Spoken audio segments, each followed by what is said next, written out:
Irmãos, nesse culto de Santa Ceia, eu quero compartilhar sobre essa palavra, em memória de mim. A essência da Eucaristia, o nome no original é Eucaristia, é a celebração de gratidão, obviamente, pelo sacrifício de nosso Senhor Jesus Cristo na cruz. Não é uma repetição do sacrifício, como diz a Igreja Romana. Para a Igreja Romana, toda a Eucaristia é literalmente a repetição do sacrifício de Jesus. E como dizem, Jesus Cristo está sendo crucificado de novo. Não, isso não existe, não tem nenhum fundamento. A razão pela qual nosso Senhor Jesus instituiu a Santa Ceia foi exatamente para que nós nos lembremos de que Ele venceu a morte, de que Ele ressuscitou e vivamos em novidade de vida, imitando-o. A razão é para que nós nos lembremos dele, como devemos lembrar dos heróis da fé. Aliás, muito mais, como nós trazemos nossas lembranças dos nossos antepassados. Nessa semana passada que comemoramos os 505 anos da Reforma Protestante do século XVI, que não foi um converscote de teólogos, que não foi um mero encontro de teólogos, mas que foi uma luta aguerrida, uma luta literal, espiritual e material. Nosso irmão Zwinglio, colega íntimo, amigo, reformador junto com Calvino, perdeu a sua vida numa das batalhas pela Reforma Protestante. E porque esses homens deram a sua vida, nós podemos ser hoje reformados. E porque o Senhor deixou a sua glória, humilhou-se a si mesmo, nós podemos receber o evangelho da salvação. Enquanto comiam, tomou Jesus um pão e, abençoando-o, partiu e o deu aos discípulos, dizendo: tomai e comei, isto é o meu corpo. Literalmente, obviamente, Jesus não está dizendo, como diz a Igreja Romana, que o pão se transforma literalmente em hóstia, em corpo. Não, isso não existe. Nem como tentou arrumar o problema Martinho Lutero. Martinho Lutero errou nesse caso. Ele disse, não é transubstanciação, o que diz a Igreja Romana, mas é consubstanciação. No momento que o ministro, que o sacerdote, que o pastor toma aquele emblema, aquele elemento, então, naquele momento, o Senhor Jesus, de uma forma extraordinária, se aproxima da mesa e se aproxima dos fiéis, daqueles que estão participando. Não precisa isso. Jesus é Deus conosco, Ele é onipresente. Então, nem transubstanciação, nem consubstanciação. Foi João Calvino, Zwinglio primeiro e João Calvino, quem fez a exposição correta do que a Bíblia ensina sobre a Santa Ceia. Nem é transubstanciação, nem consubstanciação, nem apenas um memorial, como pensou primeiro Zwinglio. Calvino aperfeiçoou o pensamento de Zwinglio, que já rompera com Lutero, obviamente, e disse, não é transubstanciação, nem consubstanciação, nem é apenas um memorial, mas é uma renovação do poder do Senhor Jesus na nossa vida. Quando nós nos aproximamos da mesa da Santa Ceia, quando nós tomamos a Santa Ceia, nós estamos recebendo uma unção extraordinária, porque é um sacramento. Jesus manda que nós o façamos em seu nome. O apóstolo Paulo, quando fala da instituição da Santa Ceia, ele repete as palavras de Jesus, dizendo, fazei isto em memória de mim. Isto é o meu corpo, isto é o meu sangue. Obviamente que não é literal, mas é no sentido de que nós, que participamos e devemos participar sempre, ele diz, façam isso sempre até que eu volte. E todas as vezes que vocês participarem da Santa Ceia, vocês estarão testificando, testemunhando da minha ressurreição. do poder dele sobre a morte, do poder dele sobre a cruz, do poder dele sobre as trevas. Então, quando nós tomamos a Santa Ceia, nós estamos sendo renovados pelo poder de Deus. É nesse sentido.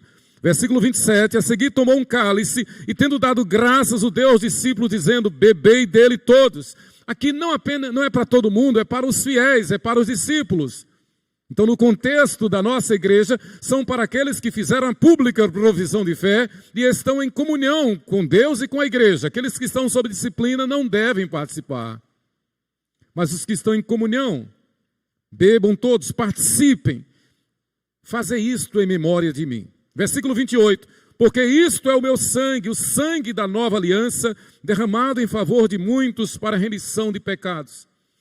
Fazei isso em memória de mim, para que nos lembremos que lá na cruz o Senhor nos libertou do império das trevas, nos transportou para o reino do Filho do seu amor. E quando a Bíblia diz, quando Paulo diz isso em Colossenses 1:13, ele está dizendo que o Senhor nos libertou de nós mesmos, nos libertou de qualquer amarra humana, nos libertou de qualquer conceito e preconceito terrenal humano, nos libertou do terra-terra, nos libertou desta vida. Nós passamos a viver em novidade de vida, como novas criaturas. É diferente. Então a santidade não está nos elementos, nos emblemas, em se transformarem supostamente no corpo e no sangue. Não! Não está na mística de uma presença extraordinária de Jesus em torno da mesa, não. Mas está em nós, como diz Paulo, Cristo em vós, a esperança da glória. Quando nós tomamos a Santa Ceia e tomamos movidos por esta lembrança, por este memorial, nós estamos sendo renovados no poder do Espírito Santo. Daí essa preparação toda. Examine-se, pois, o homem a si mesmo, e assim coma do pão e beba do cálice. Faça isso em santidade. Não faça isso se estiver com amargura. Não faça isso se estiver com pesar. Não faça isso se estiver com dúvida. Não participe da Santa Ceia se estiver com ódio. Não participe da Santa Ceia se estiver com pecado oculto. Não participe. Examine-se, pois, a si mesmo. Porque quem come e bebe sem discernir, sem estar em comunhão, sem estar em intimidade, está buscando condenação para si. Deus é amor, mas Deus é justiça também. Deus é severo. Deus não é Papai Noel. Não é como muitos teólogos, inclusive reformados em muitos lugares hoje no mundo, dizendo, não, no final todos vão ser salvos. Eu recebi essa semana a postagem de um colega que fez seminário comigo. Misericórdia. Ele diz, Deus não está acima de tudo nem de todos, Deus está ao lado de. O meu Deus não está acima de mim, o meu Deus está ao meu lado. Fomos contemporâneos no seminário. E ele vai dizendo outras asneiras lá na frente. A Santa Ceia é para que nós nos compenetremos, nos lembremos de que o Senhor nos chamou para ser santos como Ele quer que nós sejamos, porque Ele é soberano, Ele é o Senhor.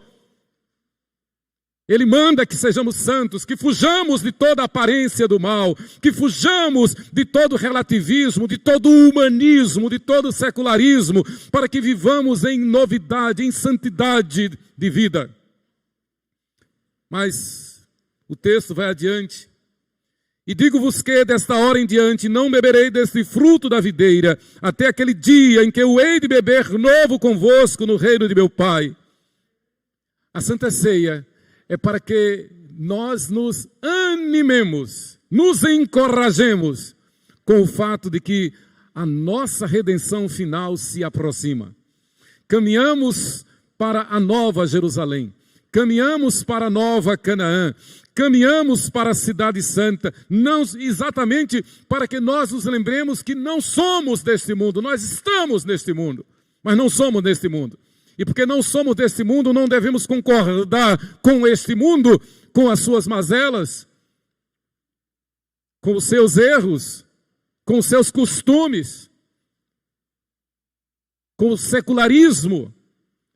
Não devemos nos acostumar com as suas festas.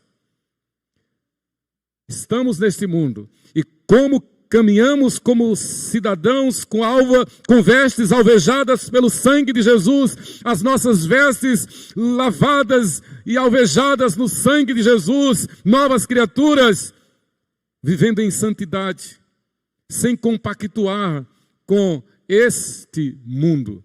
Por isso nós podemos tomar a Santa Ceia. E eu concluo dizendo o que nós devemos fazer em memória do Senhor quando participamos da Santa Ceia, o que vem à nossa memória. Em memória, Jesus diz, fazer isto em memória de mim. Em memória da sua santidade, irmãos. Em memória da sua santidade.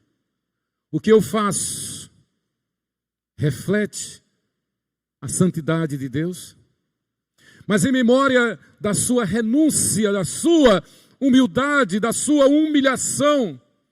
Filipenses capítulo 2 diz, tem de vós o mesmo sentimento que houve também em Cristo Jesus, pois ele, sendo Deus, não julgou como vaidade, não julgou como glória o ser Deus, antes humilhou-se a si mesmo, esvaziou-se de si mesmo, tornando-se em semelhança de homem, em figura humana, pelo que Deus o exaltou.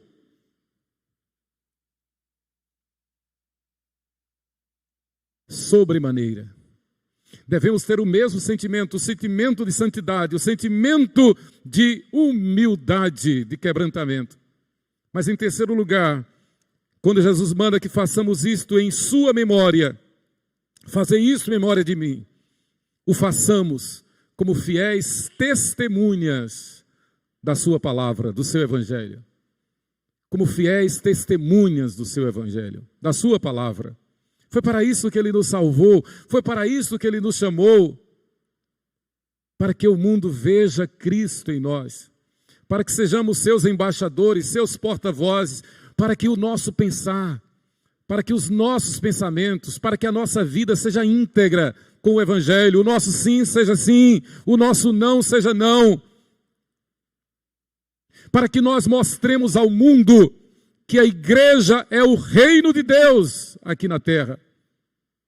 Façam isto em memória de mim, em memória da sua santidade, em memória da sua humilhação.